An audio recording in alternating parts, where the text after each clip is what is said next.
আমি জানি যে তুমি এখানে জমির জন্য আসোনি। তোমার চোখ দেখলেই বোঝা যায় তোমার উদ্দেশ্য অন্য কিছু। সাবিত্রীর জন্য অন্য পাত্র খোঁজা হয়েছে। সাবিত্রী আমাদের পরিবারের অহংকার, দাদার সম্মান, আর এত কিছু বাঁচানোর জন্য আমি কিন্তু সব কিছুই করতে রাজি আছি। সব হিসেব বরাবর রাখি। বলছি যে আপনি এত চিন্তা করবেন না, না হলে মাথা ব্যথা করবে। আমার সিদ্ধান্তগুলো আপনার মতো মাঝখানে আটকে যায় না, কনফার্ম হয়। আর এইবারও এপার না হলে ওপার। 1 মাসের মধ্যে সব জমির কাজ শেষ হয়ে যাবে। তোমার জমি তুমি ঠিক ফেরত পেয়ে যাবে। তোমার প্রয়োজন থাকুক বা না থাকুক, তারপরে যেন তোমাকে দেখতে না পাই। খুব ভালো করেই স্টাডি করেছি আমি, দুর্বলতাটাও জানি। এটা তো মেনে নিতেই হবে, সে যেভাবেই হোক। এই বস্তা তুলে নিয়ে চলো। ভাগ্নে, এই জমির ব্যাপারটাই বা কি, বিয়ের ব্যাপারটাই বা কি, আর ওই মেয়েটাই বা কেন? না এসে গেল। তুমি ভালো জমি দেখতে এখানে এসেছো? হ্যাঁ ঠিকই, আমি তোমার জন্যই এসেছি। তোমাকে বিয়ে করলে এই জমিগুলো পণে পাবো আমি। প্রথমে জমিগুলো নেব, তারপরে তোমাকে বিয়ে করব। তুমি এত ভেবো না আমার ব্যাপারে। আমি নিউ ইয়র্ক বা প্যারিসে রামা রাওয়ের সাথে সেটেল হতে চলেছি। তাহলে এই গাধাটাকে আফ্রিকায় ছেড়ে দাও, এর শনি নামবে ঘাট থেকে। বলতে দে না শক্তি, আমি বারণ করেছি না, সেই জন্য দুঃখ পেয়েছে। বেশি বললে সহ্য করতে পারবে না। আরে রে, কি করছিস? মার খাবি তো। এত সামনে থেকে দেখলে নিজেকে আটকাতে পারবে না। যাও, আমার থেকে দূরে চলে যাও। ছি, এইখান থেকে চল তো শক্তি। আরে বাহ, কি সুন্দর হাঁটছে। মামা যাওয়া আবার যাক। কোথায়? একটা ছোট্ট কাজ বাকি আছে আবার মামা। কোন কাজ বাকি রইলো?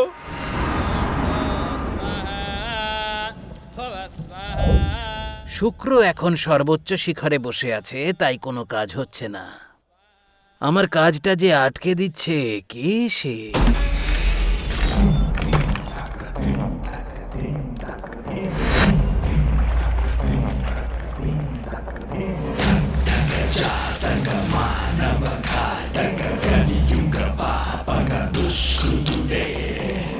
এই আবার কোথায় নিয়ে এলি? আবা-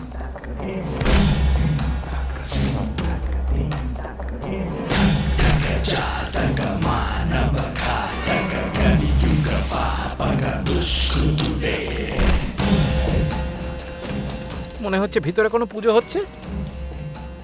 হ্যাঁ রে, প্রসাদ দেবে তো?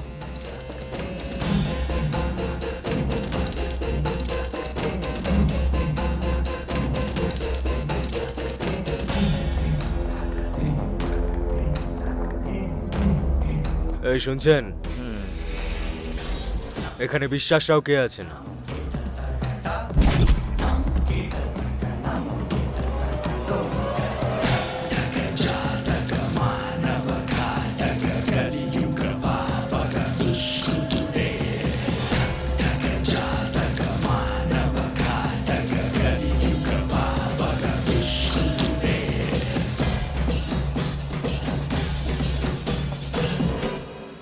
বাড়িতে মহিলা নেই, তবুও প্রদীপ জ্বলছে, আলপনা আঁকা রয়েছে, পুজো হচ্ছে এই ভর দুপুরে। তাহলে এরকম বোকার মতো তাকিয়ে আছো কেন আমার দিকে? আসলে এখানে হচ্ছেটা কি? হ্যাঁ, এটা জিজ্ঞেস করার অধিকার শুধু আমার আছে। 2 দিন আগে তোমাদের লোকেরা ব্যান্ডেজ পরে ঘুরছিল। ওরাই এসে নিশ্চয়ই বলেছে যে সাবিত্রীর সাথে একটা ছেলেও ছিল। সেটা আমি। 8ই জুন সাবিত্রী এখান থেকে বেরিয়েছিল। ও কিন্তু একা ছিল না, 6-7 জন লোক ছিল ওর সাথে।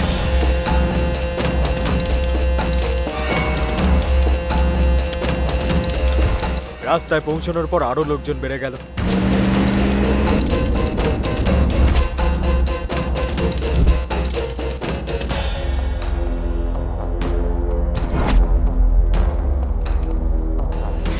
ধাবায় পৌঁছতে পৌঁছতে 20 জন হয়ে গেছিল, আর মন্দিরে পৌঁছতে পৌঁছতে 50 জন।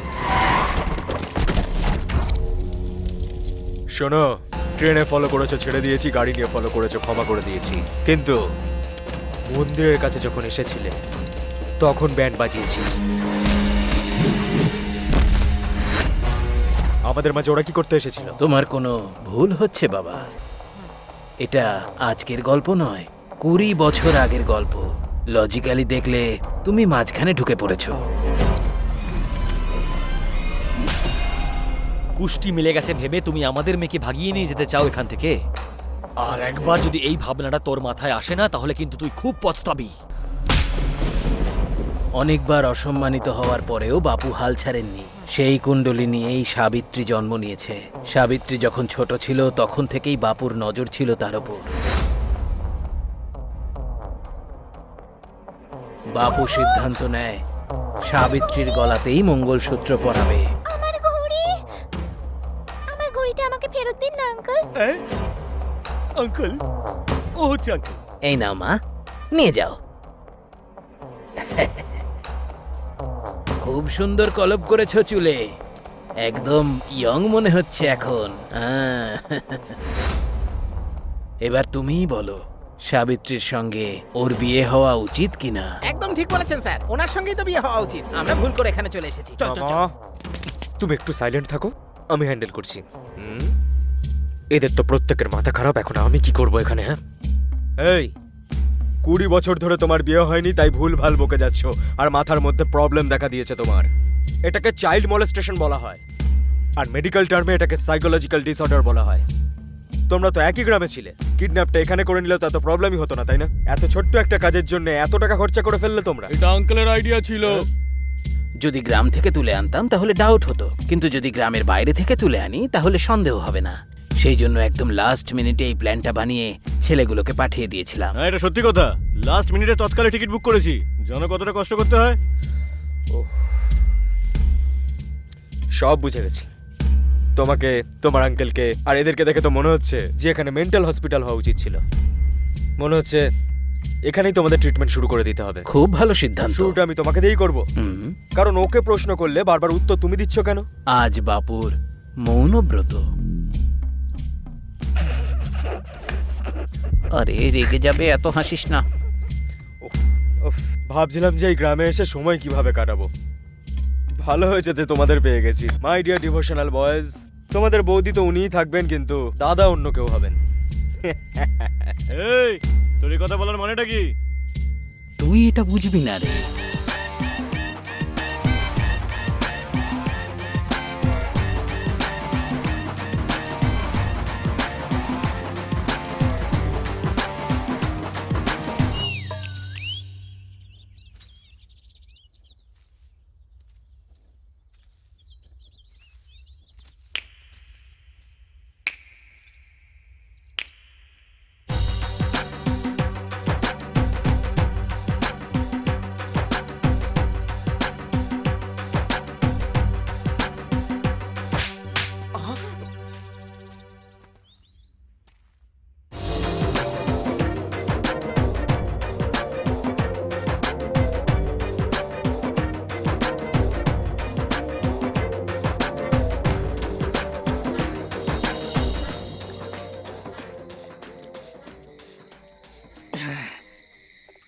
ওই অসভ্যটা তোকে চড় মারলো?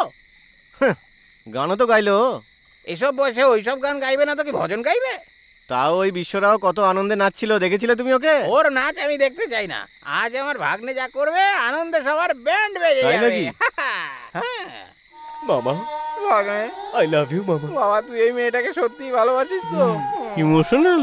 দুনিয়া দেখবে আজ তোর প্রেম। আমি এই বোতলের নামে শপথ করে বলছি। যখন কেউ আমাকে মাতাল বলে, লাইটটা নিভে গেল কি করে? গ্রামে এরকমই হয়, রাতে আলো চলে যায়, সকালে আবার ফিরে আসে। ভালো হয়েছে লাইট চলে গেছে। এবার চল, আমি তোর বিয়েটা করাই। চল চল,